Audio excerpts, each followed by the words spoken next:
Tribuna Rural. Oferecimento: Sicoob Planalto Central. Olá, sejam bem-vindos ao Tribuna Rural. É uma alegria imensa entrar na sua casa para levar informações do agronegócio do Planalto Central, porque aos domingos o seu café é com a gente. Veja o que preparamos para este programa de hoje. Entidades do agro dão início à campanha Rural Solidário. No quadro Momento Sustentável, o professor Marcelo Marinho fala sobre a colheita de hortaliças na fazenda da UFS. Produtores apostam na compra de mudas e reduzem etapas do processo produtivo. Pegue o seu café, porque o Tribuna Rural está no ar.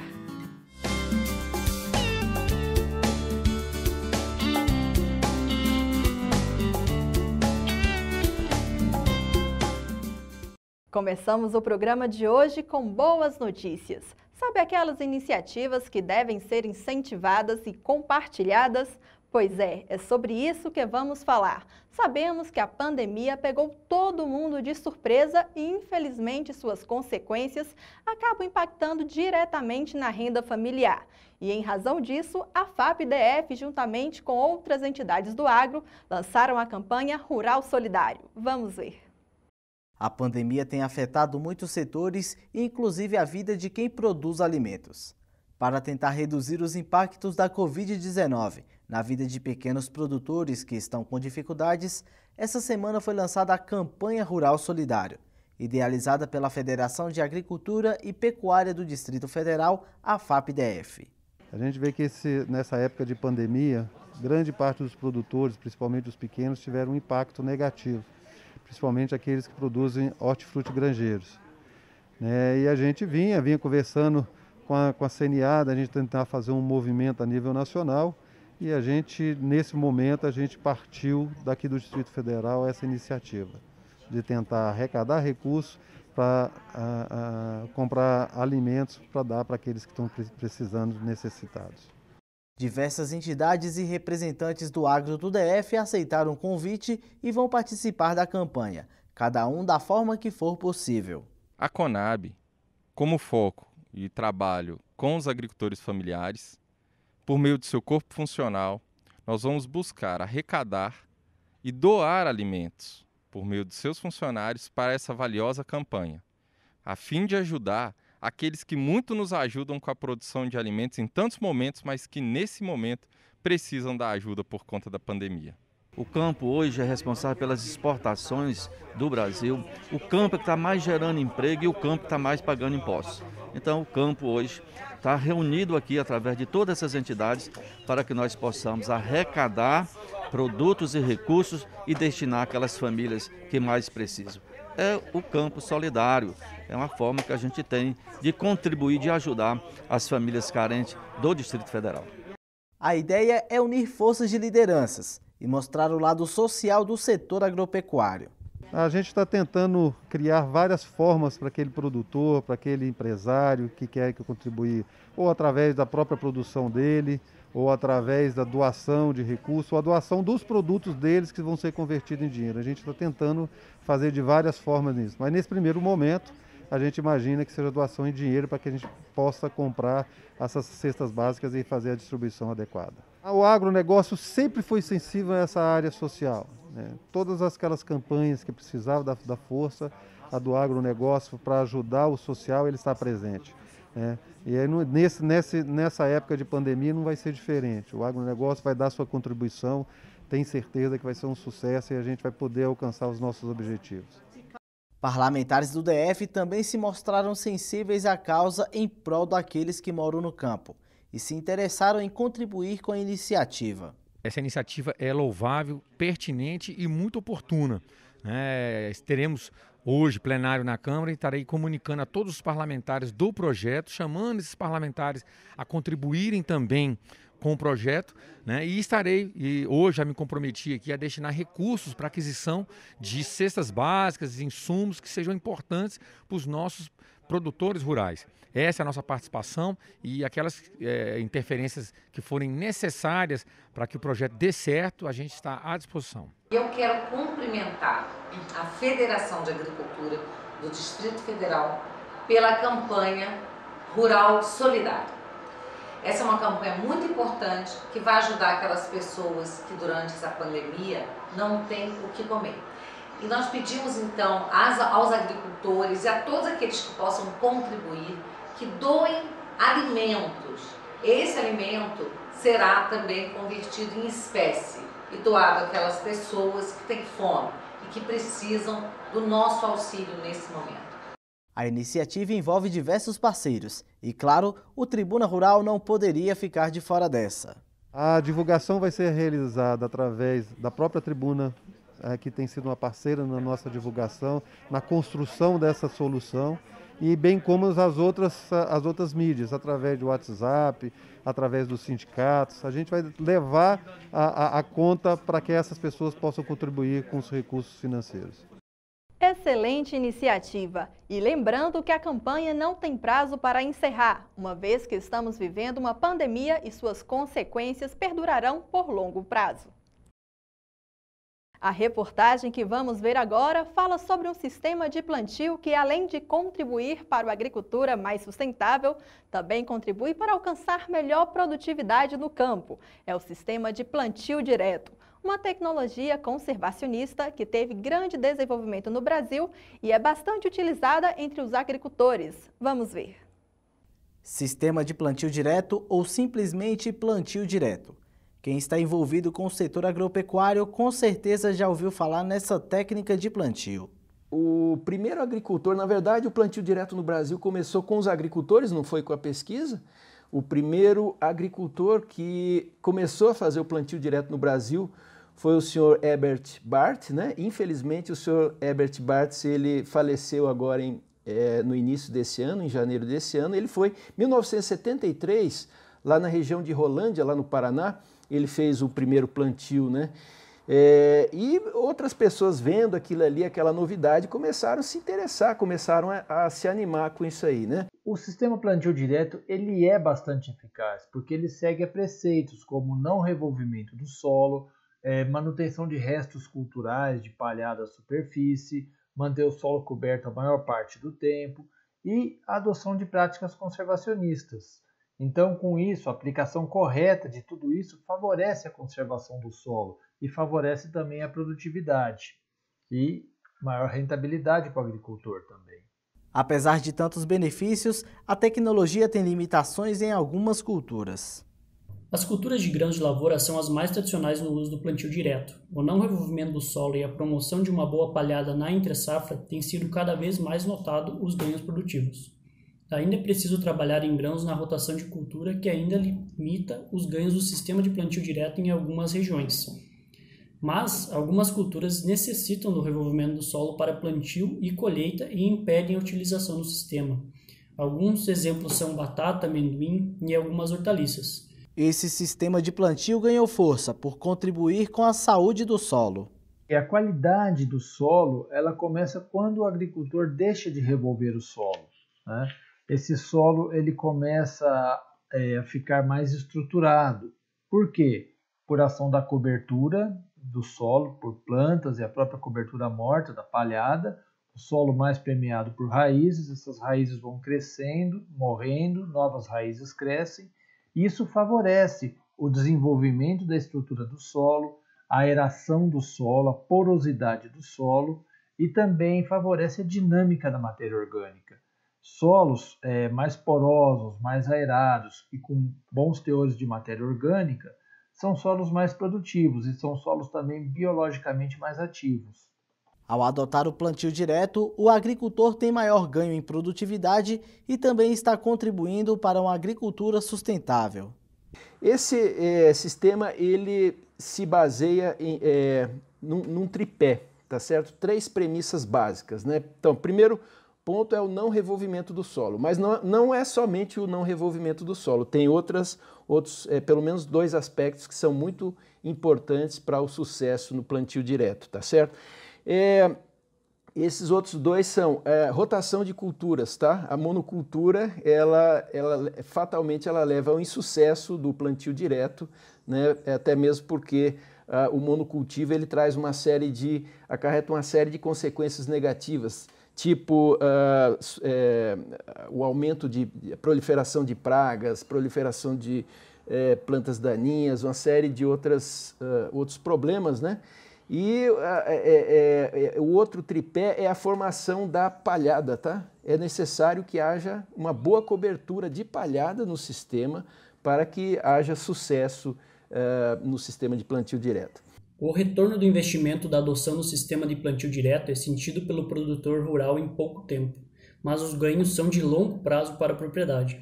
A redução do custo com maquinário e combustível é o primeiro a ser sentido no bolso do produtor, mas o retorno vai depender da necessidade inicial de correção de solo, como calcário, por exemplo.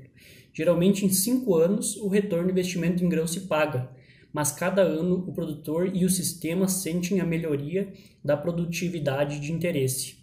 O aumento da produtividade nacional de soja, ano após ano, é um bom indicador e pode ser atribuído, em grande parte, ao sistema de plantio direto que vem sendo desenvolvido no Brasil. Então, o plantio direto ele permite também uma antecipação da entrada da segunda safra, né, da segunda cultura. Isso favorece também a produtividade, né?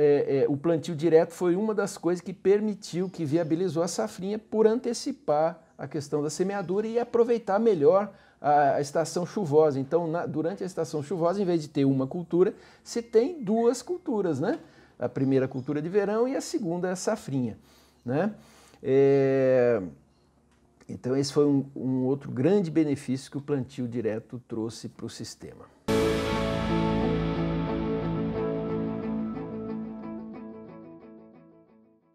O sucesso do plantio direto depende de uma série de fatores e características do solo e do clima da região onde será utilizado. Por isso, o ideal é que o sistema seja adaptado para cada região. No próximo bloco, nós iremos falar sobre a colheita na Fazenda Lagoa Bonita da UFS. Não saia daí, voltamos já!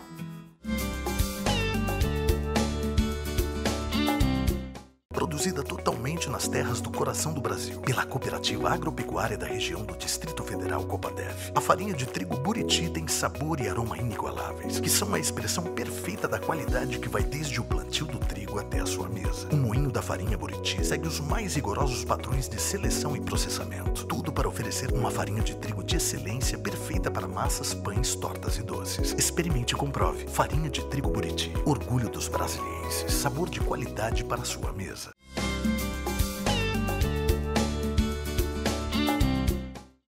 Do plantio à colheita é um longo processo, não é verdade?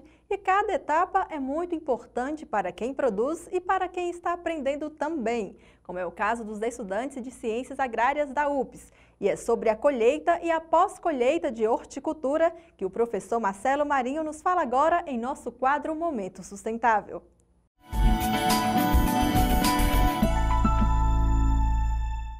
Olá pessoal, eu sou o professor Marcelo Marinho e estamos mais uma vez aqui no quadro Momento Sustentável. Hoje, para falar um pouquinho sobre o procedimento de colheita da nossa área de horticultura, uma área que foi feita, desenvolvida com o apoio dos nossos alunos, sob a orientação dos nossos professores. Para falar um pouquinho sobre esse procedimento de colheita, sobre a pós-colheita, vamos falar com a professora Rosa Maria de Deus, professora de TPA, de Tecnologia de Produtos Agropecuários, aqui do curso de Agronomia das Faculdades UFS. Pós-colheita nada mais é do que você aplicar técnicas, né, e manejo adequado para preservar o alimento, evitar o desperdício e garantir a manutenção dos nutrientes que todos eles oferecem, como as vitaminas e os minerais. Algumas vitaminas, elas podem se perder de acordo com o manuseio, então isso é importante, o cuidado na pós-colheita para que esses nutrientes não se percam. Não deixar exposto a um ambiente de muito calor, refrigerar logo após a colheita, e tentar aproveitar todas as partes do alimento. Na pós-colheita você deve evitar que o alimento tenha contato com ambientes que não seja sanitizado. Então o ambiente tem que estar limpo, livre de sujidade. E deve ser feita uma pré-limpeza no momento da colheita para evitar que vá muita terra junto com a folhagem, por exemplo, ou com outra hortaliça que você estiver colhendo. Como vocês viram, a pós-colheita é um procedimento muito importante de toda a cadeia produtiva das hortaliças.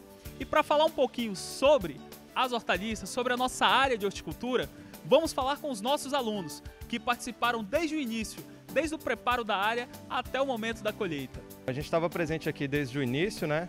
A gente esteve presente desde a abertura dos canteiros, né? A gente também esteve presente na questão dos adubos, né? Compostos de aves.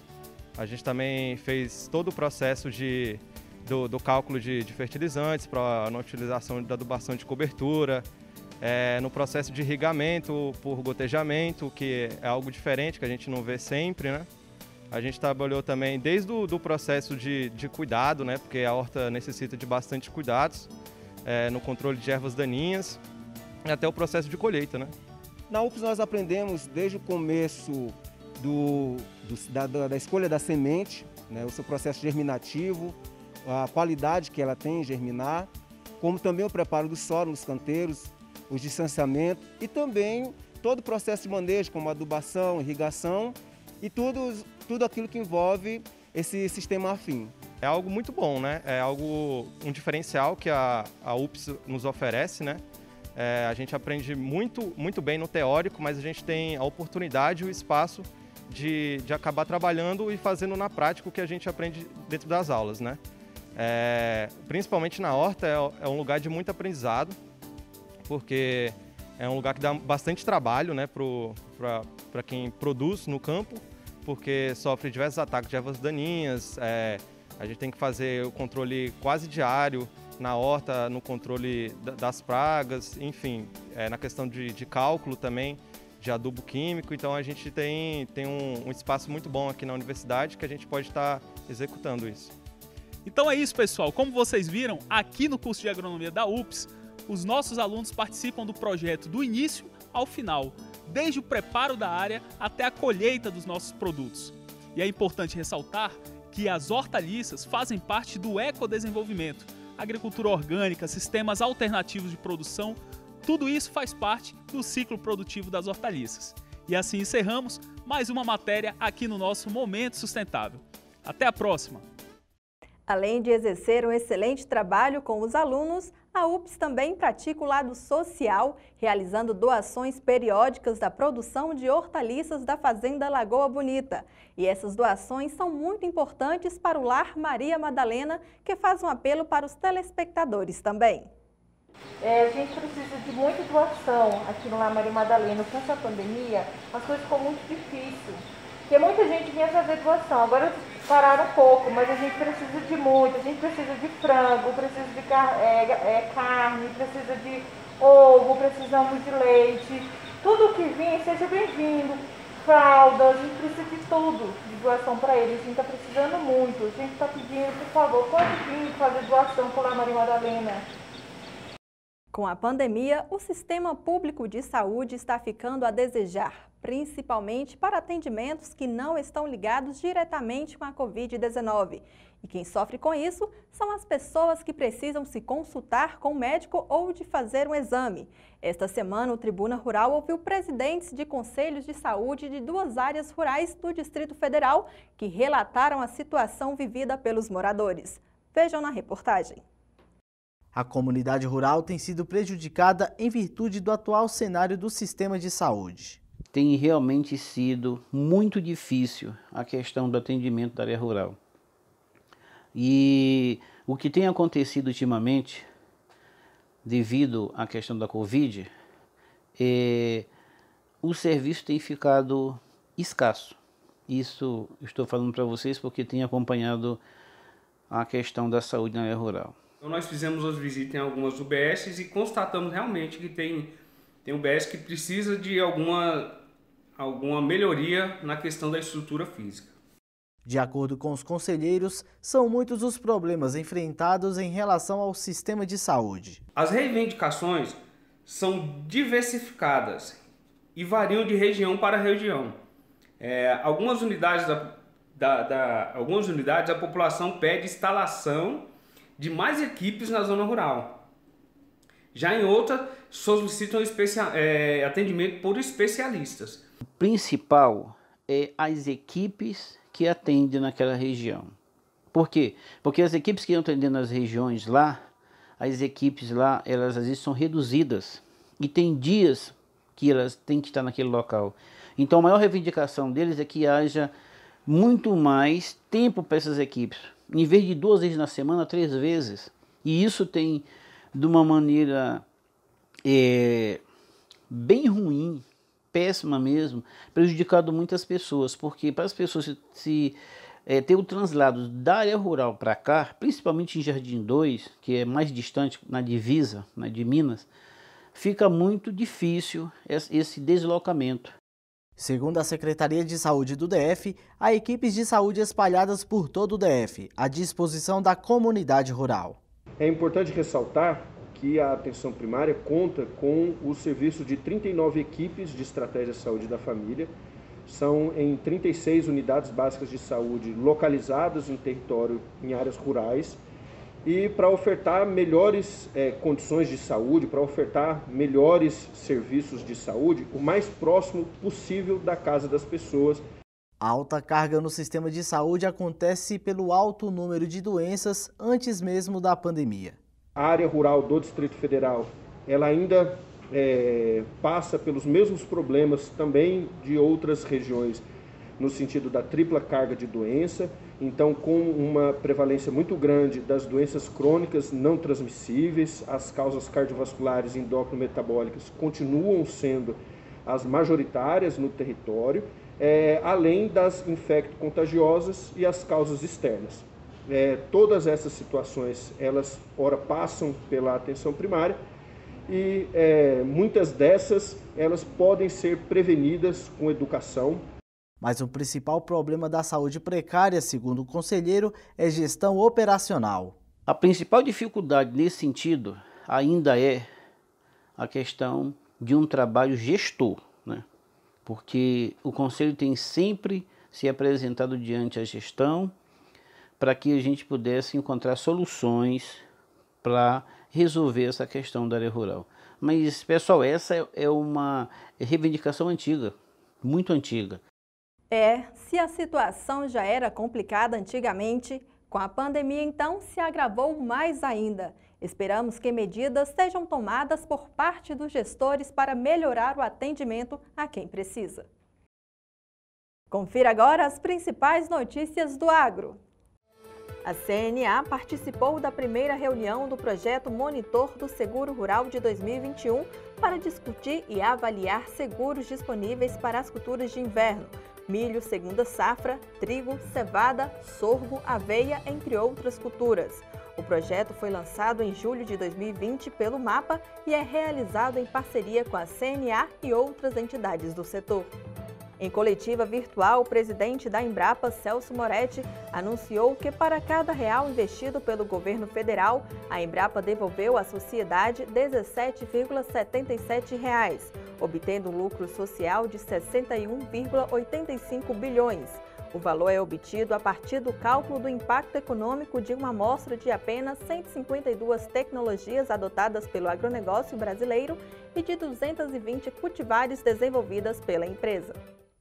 E no próximo bloco você vai ver como os produtores rurais otimizam o tempo e o trabalho com a compra de mudas. Não saia daí!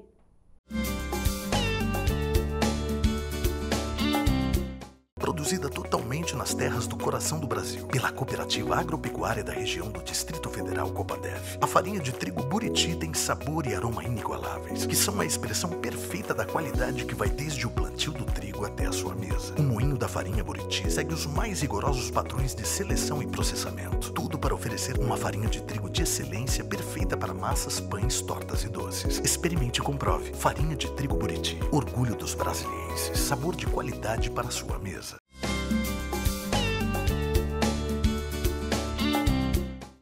Confira agora a nossa agenda de eventos virtuais que tem o apoio da Agroagenda. Entre os dias 3 e 5 de maio, às 18 horas, acontece o primeiro simpósio de controle biológico. No evento será abordado a visão aplicada do controle biológico na agricultura brasileira. Mais informações, acesse o site. No dia 5 de maio, às 19 horas, acontece o evento Pecuária Leiteira Perspectivas e Desafios. O evento acontecerá na plataforma Google Meet. Confira agora a cotação da Ceasa de alguns produtos para esta semana. Veja só. Chuchu, R$ 1,75. Vagem, R$ 6,67. Manga, R$ 14,79. Brócolis, R$ 5,83. Batata doce, R$ 1,59.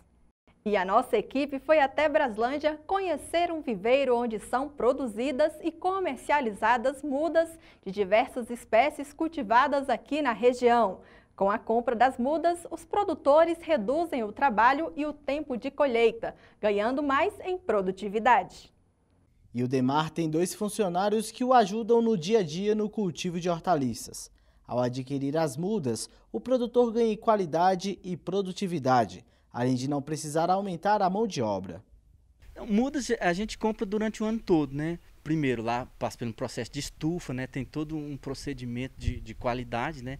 Então quando as bandejas chegam aqui pra gente, elas já estão no ponto de plantação e ajuda bastante, né? Porque se fosse pra gente preparar, dá mais trabalho, né? Ao comprar mudas, o produtor tem a possibilidade de reduzir o ciclo de produção e as perdas de hortaliças na fase inicial do plantio. Reduz em uns 15 dias. Eu tiro como, por exemplo, o alho poró. O alho poró ele demora a plantação, inclusive o ciclo lá, quando chega para a gente, quer dizer, antes quando a gente já passa a semente para eles fazer a semeadura, é uns 20, 30 dias, né? Aí quando chega aqui para mim, reduz esse tempo. Acompanhando de perto o crescimento do agro no Planalto Central, Leandro Pinheiro decidiu apostar na produção de mudas e investiu em tecnologias para fornecer a agricultores da região.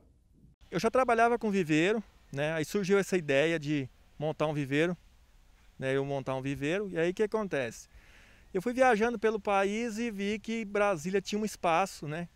Tinha uma janela para a gente estar montando viveiro e pelo volume de população que tem, né? É um lugar muito populoso, né? Querendo ou não, tem um poder aquisitivo muito bom.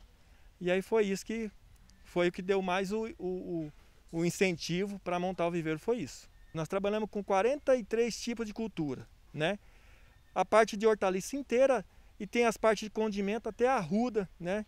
Arruda, cheiro verde. Então, assim, é uma gama muito grande de variedades para o cliente, né? Para o produtor, né, tá plantando. Nós atendemos aí em torno de 1.400 produtores, desde o pequeno, que eu falo desde a dona de casa até grandes produtores, né? Outra coisa, a gente atende um raio, né? Um raio aí de uns até 450 quilômetros, né? Atendemos 5 estados. O objetivo nosso do projeto é um projeto para 10 anos, né? De conclusão.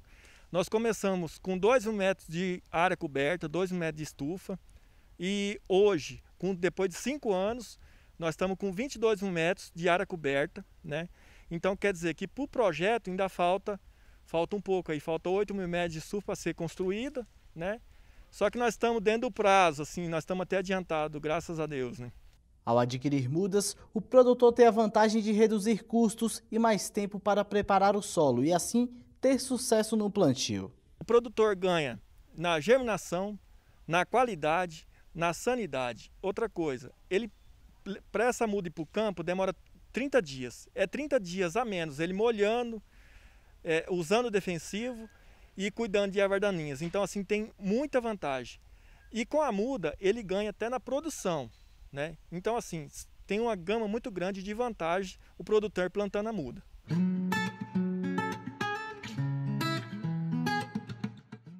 A demanda por alimentos é cada vez mais crescente e como é bom saber que é possível encurtar o tempo do processo de produção de maneira saudável. O Tribuna Rural fica por aqui. Obrigada por estar conosco. Se você ainda não segue a gente nas nossas redes sociais, dá uma passadinha lá agora e fique por dentro das notícias do agronegócio do Planalto Central, por lá também, inclusive sobre a campanha Rural Solidário. E para ver ou rever as nossas reportagens, acesse o nosso site. E para sugestão de pauta, o nosso WhatsApp é este que aparece na sua telinha. Até domingo que vem. Tchau, tchau, pessoal!